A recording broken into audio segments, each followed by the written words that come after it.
Welcome back to Real Life Recaps. Please like, comment, and subscribe to my channel. Hello, and thank you for watching this video. Today's story first has an update that was posted just hours ago. It does have a SA trigger warning, and it was posted by Ataraxic Metanoia.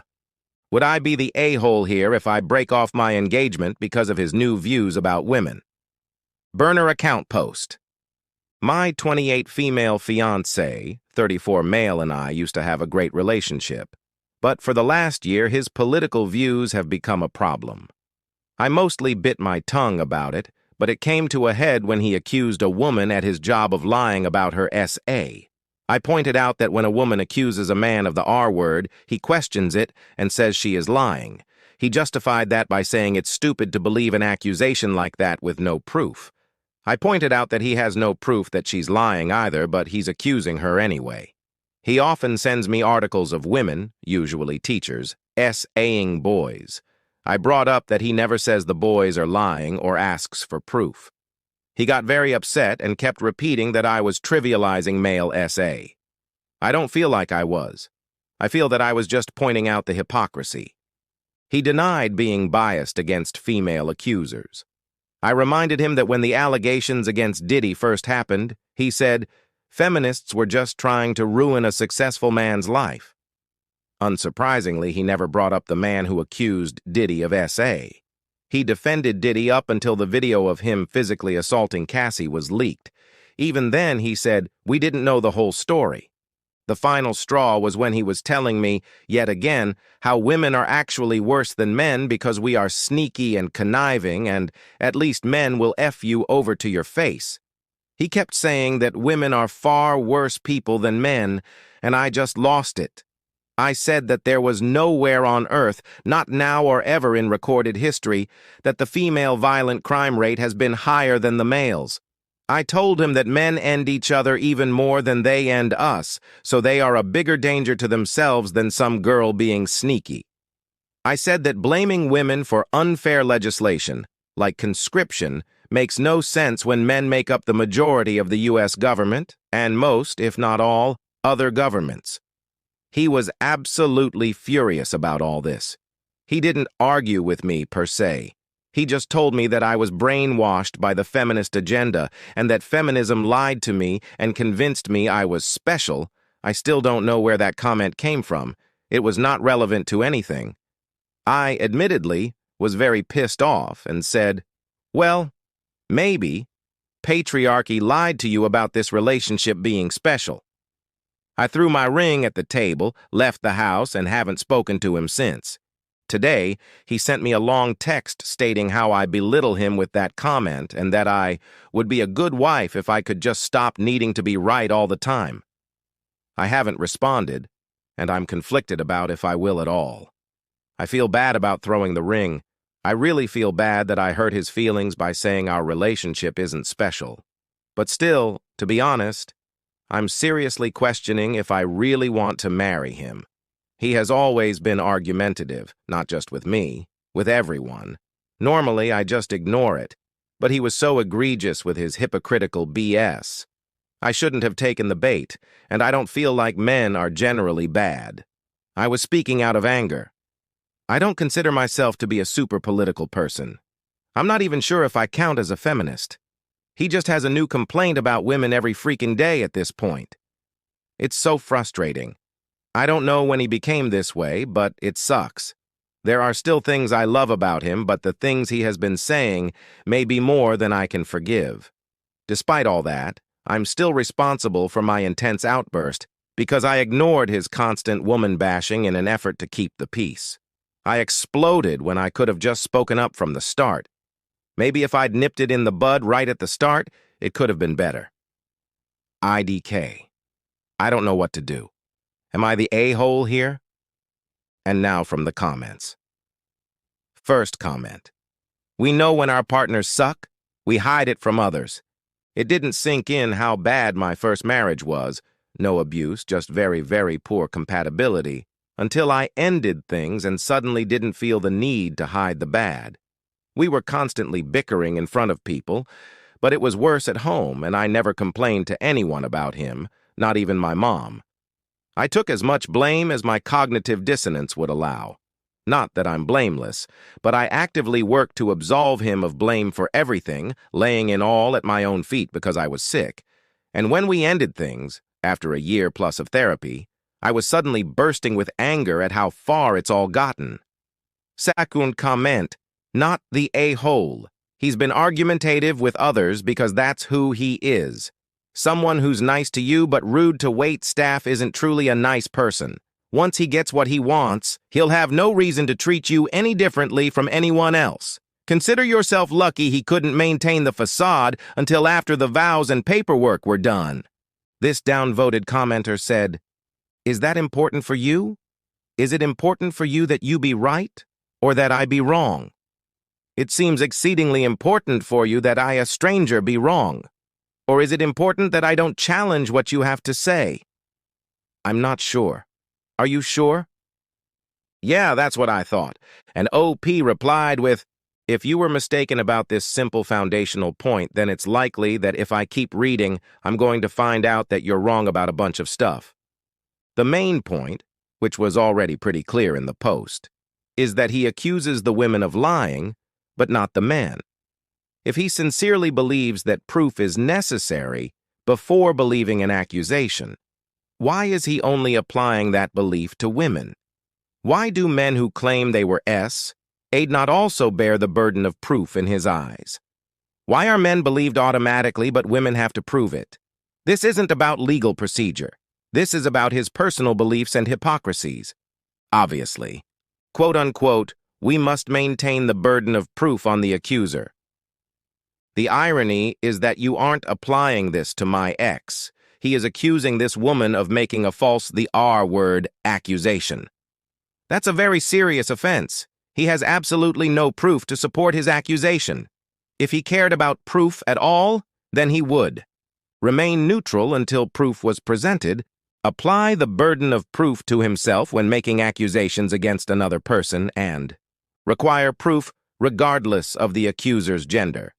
He has done neither of these things because his distrust of women isn't about proof. It's about misogyny. But if you're not willing to do that, then he absolutely should leave you. I left him. He didn't leave me. He's been texting me, asking me to come home.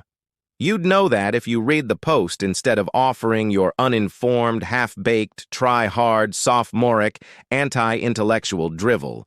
And this commenter said he is slowly trying to desensitize her to it so after they are married he can say, "You knew I was like this when you married me. Only it will be so much worse by then.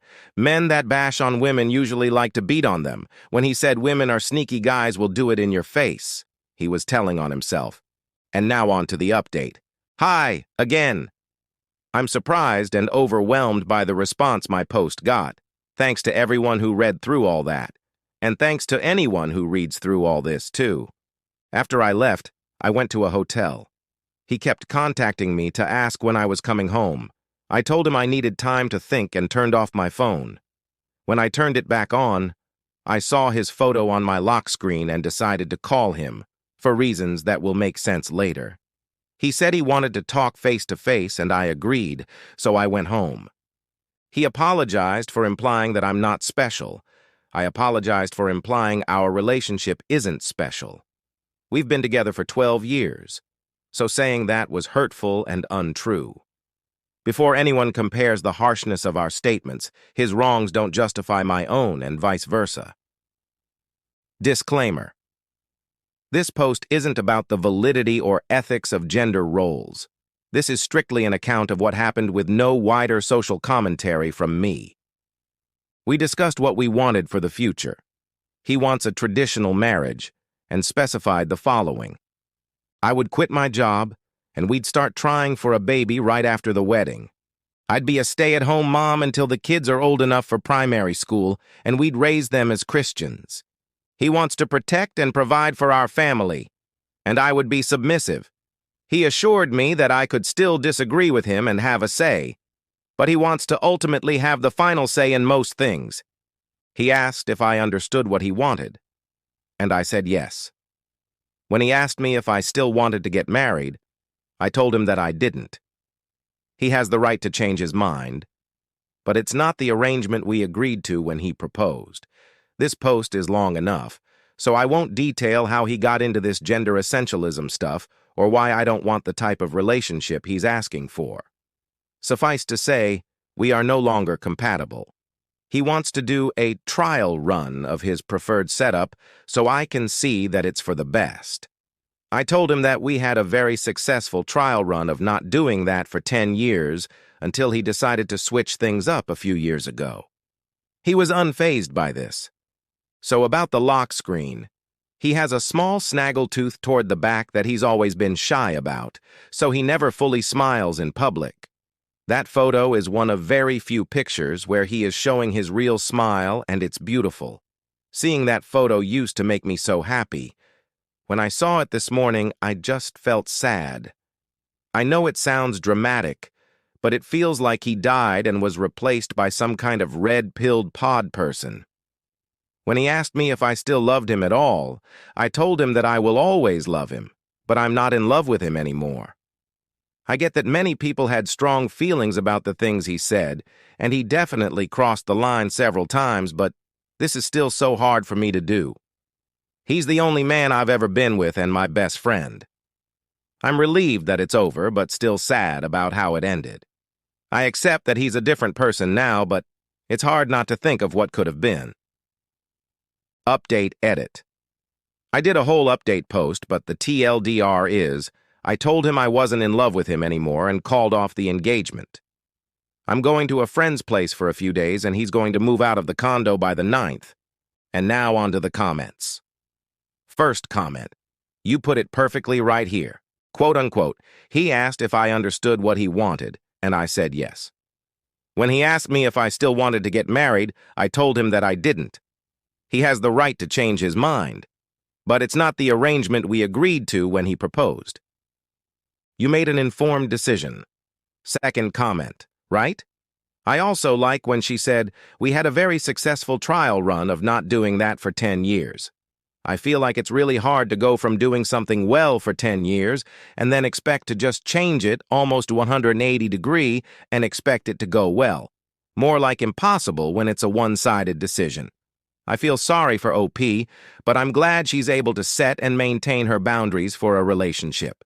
Another commenter said, there's the subculture of red-pilled podcasts, etc., but that is hyper-focused on a kind of angry, controlling vibe. This feels more like standard Christian sexism. It's super common for men in that culture to be raised thinking that once they're the head of a household, they get the final say.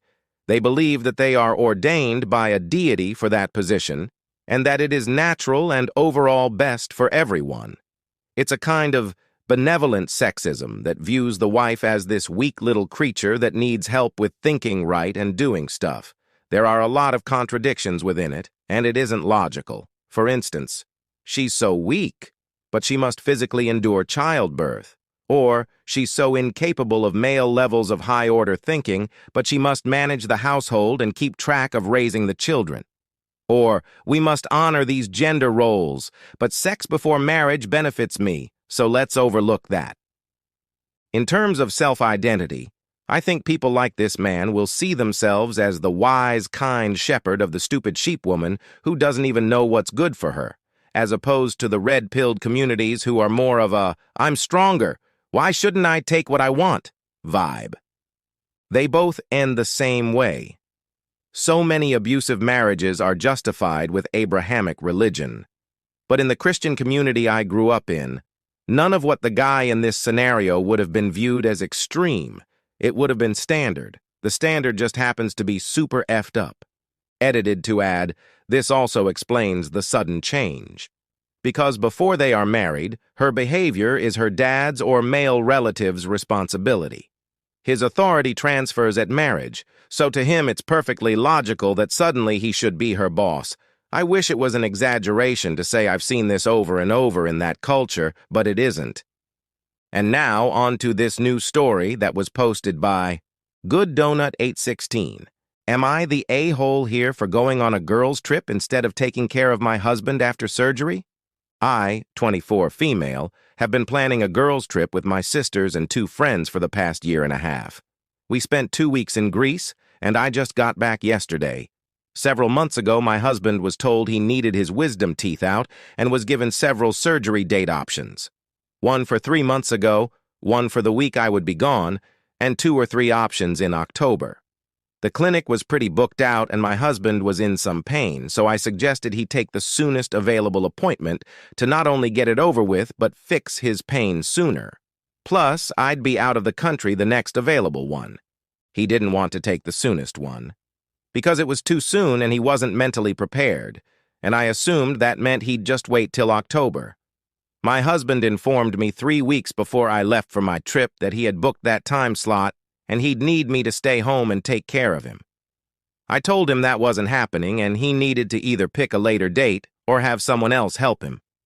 We fought, but ultimately it was decided my mill would come take care of him, and I'd still go. Over the trip, I spoke to them both a few times, and his surgery went fine, and I continued with my trip. When I got home, my MIL confronted me saying how horrible of a wife I was, and that I had neglected my husband and chose my friends over him. My husband is still angry, and his entire family is pissed at me. I feel like he had several options and knew fully well that I wouldn't be home on the date he chose. That he sprung it on me way too last minute to change my plans or get any kind of refund, and I made it clear I would be going. He tried to justify it by saying the first date was too soon, and the later dates were too far away, and I had to understand that he could only do that week. Am I the a-hole here? And now on to the comments. First comment, not the a-hole. His reason for booking it when you are going to be gone doesn't make sense. He played a game you chose not to. Second comment, yeah, and his pain couldn't be that bad if he didn't pick the date that was really soon, so he could have waited until after you got back. And the last comment. If the pain was that bad, he would have chosen the earliest appointment. One ignores mental preparedness if in pain. He didn't, so he wasn't. But what do you think about these two stories? I'd love to find out how everyone views these stories, so let me know in the comment section below. Thank you, and have a great day.